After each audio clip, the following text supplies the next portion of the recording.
So you came here for a lesson? Well, to that I say to you, poo on you.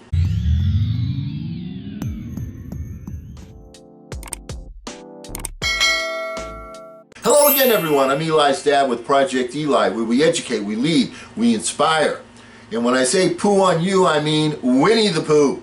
Read an article by a lady named Karen Nimmo that is so outstanding. I'm just going to read it to you. Enjoy it. I hope you get 50% of the enjoyment I got from it. So here it is verbatim. Once again, it's by a lady named Karen Nimmo. Big shout out. It's entitled 10 Timeless Resilience Tips from Winnie the Pooh. More relevant than ever in the year 2021. Winnie the Pooh is about to turn 100. When English author A.A. Milne created him for his son Christopher Robin in the 1920s, it's unlikely he thought his bear of very little brain would be relevant a century on. But he is. In a world of unrest and turmoil and frequently great unkindness, Winnie the Pooh can still stop the heart with his wisdom. As COVID rages on, as CNN spews out its political updates, he can still take us to the sanctuary of the 100-acre wood. He can still make us think about the importance of friendship, love, courage, and honey. Here's the best of what he's got. Here are 10 timeless resilience tips from Winnie the Pooh. Number 1, keep it simple. Quote, "It's more fun to talk with someone who doesn't use long, difficult words, but rather short, easy words like, 'What about lunch?' Unquote." Winnie the Pooh. Simple is best in words, activities, and life. If lunch is all you do in a day, that's okay. Number 2, be patient. Everyone has stuff going on. Quote, "If the person you're talking to doesn't appear to be listening, be patient.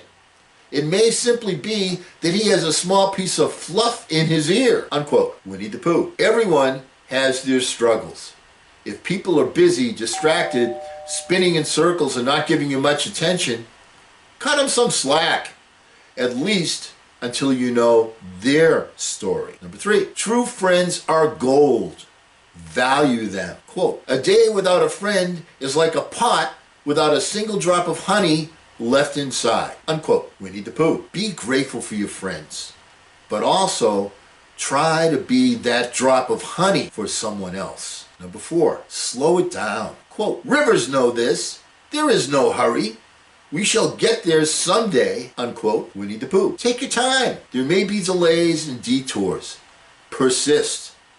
The fastest route is not always the best or smartest one, and rushing is terrible for your emotional health. Number 5, keep an open mind. Quote, "When you are a bear of very little brain and you think of things, you find sometimes that a thing which seemed very thingish inside you is quite different when it gets out into the open and has other people looking at it." Unquote. Winnie the Pooh. The way you see things may be very different from the way others do. Hear others' views, even if you don't agree with them. Being open-minded and adaptable is a hallmark of resilience. Number 6, reach out. You can't stay in your corner of the forest waiting for others to come to you. You have to go to them sometimes.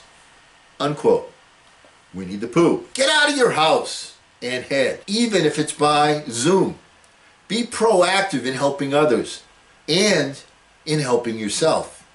If you're struggling, find someone with whom you can be vulnerable and be honest with them. Don't wait for them to come to you. Number 7, think and focus before you act. Quote, "Before beginning a hunt, it is wise to ask someone what you're looking for before you begin looking for it." Unquote. Winnie the Pooh. Know your target, or at least the direction in which you want to travel, unless you love walking around in circles. Number 8, negative feelings are okay. So is swearing. Quote, "Oh, bother." Unquote. Winnie the Pooh. Actually, Pooh is being a British kind of polite. It's okay to swear when you need to, loudly. Number 9, be kind to yourself. Quote, "If possible, try to find a way to come downstairs that doesn't involve going bump, bump, bump on the back of your head." Unquote. Winnie the Pooh. Be gentle with yourself. The world will bump you around just as it does everyone. Don't set yourself up for it. And number 10, keep perspective. Quote, could be worse. Not sure how, but it could be, unquote. Eeyore. Yes, the final word goes to Pooh's friend and the 100 Acres Woods resident pessimist, Eeyore. And he has a point. It's worth remembering that things could always be worse. And somewhere, for someone, they are. Great article. Thank you, Karen. Not going to say anything more. Love this article. Take it to heart. Lessons on resilience from Winnie the Pooh. And because we're never going to end a meeting on a philosophical note, let's get out there and charge. I'm Eli's dad.